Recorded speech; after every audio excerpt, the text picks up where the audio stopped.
Hey there, and welcome. Today we're diving into a really foundational concept in the world of big data, MapReduce. It's this incredibly powerful way of thinking that lets us process data sets that are just astronomically huge, the kind of data that would bring a single computer to its knees. So, how does it all work? Let's get into it. So, to get our heads in the right space, just think about this for a second.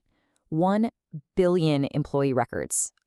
You're not loading that into Excel, right? You can't just read it into memory on your laptop. Trying to process that one line at a time would take, well, forever. This right here, this problem of massive scale, is exactly what MapReduce was born to solve. So what is MapReduce, really? Well, at its core, it's a programming model. It's a strategy. It's basically a genius divide and conquer approach for handling big data. The whole idea is to break a gigantic job into much smaller, more manageable pieces, and then have a whole bunch of computers, a cluster, work on all those little pieces at the exact same time. Okay, so here's what we've got on tap. We're going to do a quick recap of the architecture, just the big picture. Then we'll zoom in on the two main players, the mapper and the reducer. After that, we'll actually solve a problem together, step by step. We'll pull back the curtain on the magic of parallelism that makes it all possible, and then we'll wrap it all up with the key things you need to remember.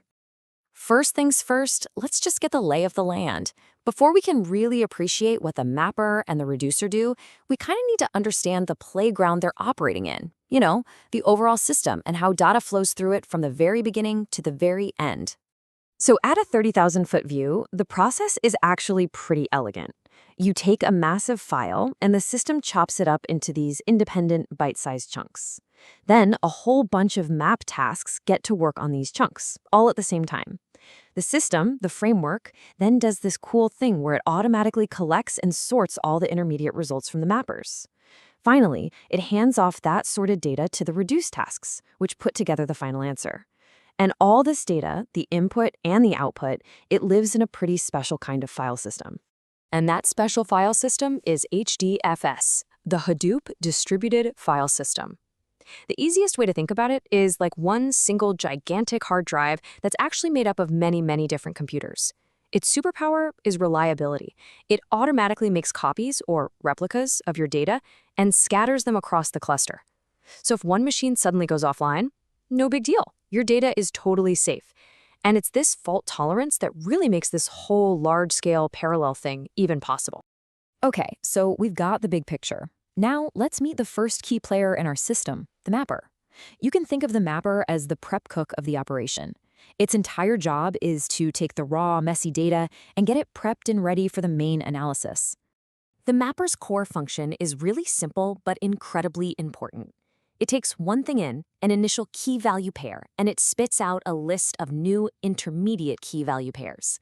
So it's transforming a K1, V1 into a list of K2, V2. This is the step where we filter out all the noise and just shape the raw data into something we can actually work with.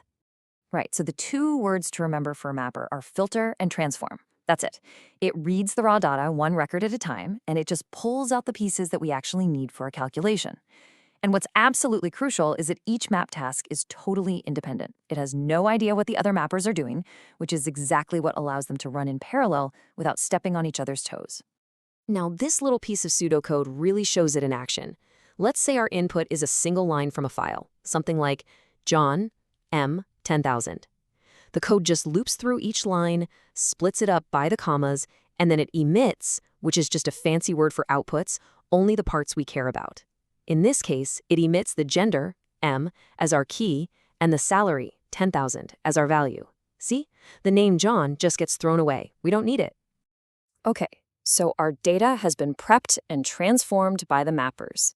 Now it's time to hand it off to the second half of the team, the reducers. If the mapper's job is transformation, the reducer's job is all about one thing, aggregation. This is where we get our final answer. And this is the critical handoff. After all the mappers have finished, the framework does something amazing. It automatically looks at all the intermediate outputs and groups them together by their key. So the reducer doesn't just get a single value, it gets a key, say F for female, and then a list of every single value that was associated with that key from all the different mappers. So the reducer's job is to take that key and that big list of values and just do something with it. Perform a summary operation. This is where you do the math. You could sum up all the numbers, find the biggest one, count how many there are, or, as we're about to see, you could calculate the average. This pseudocode kinda shows how you'd figure out an average. For a given key, let's say it's M for male, the reducer gets that whole list of salaries. It then just goes through that list one by one, keeping a running total of the sum and a count of how many salaries it's seen. Once it's gone through all the values for that key, it just divides the sum by the count to get the average, and bam, it outputs the result. The logic is simple, but when you apply it across a billion records, it's incredibly powerful. All right, enough theory. We've met the mapper, we've met the reducer. Now let's put them to work on an actual problem and see how they really operate as a team. So here's our mission. We have a huge employee data set, and the boss wants to know the total salary and the average salary, broken down by gender. Simple enough, right? This is a tiny little sample of what our raw data looks like. It's just simple, comma-separated lines. You've got a name, a gender, and a salary. Now, after our mappers do their thing, this is what the intermediate data looks like. Notice how clean it is? It's just a list of key value pairs. The mappers did their job perfectly. They filtered out the names and transformed the raw lines into exactly what the reducer is expecting. And here it is, the final result from the reducer. It received the list 10,000, 25,000 for the key M, and the list 15,000, 20,000 for the key F. It did its summary calculation on each list, and out pops our beautiful final answer. Problem solved. So we know what MapReduce does, but how does it manage to be so mind-bogglingly fast? Well, let's pop the hood and take a look at the real magic here, parallelism. It really all starts with how HDFS stores our files. So if we have a 150 megabyte file and our system's default block size is 128 megs, HDFS doesn't store it as one giant piece. Nope, it just chops it up into a 128 megabyte block, and then whatever's left over, in this case 22 megs, becomes a second smaller block. But here's where it gets interesting. For safety, HDFS replicates these blocks. It makes copies.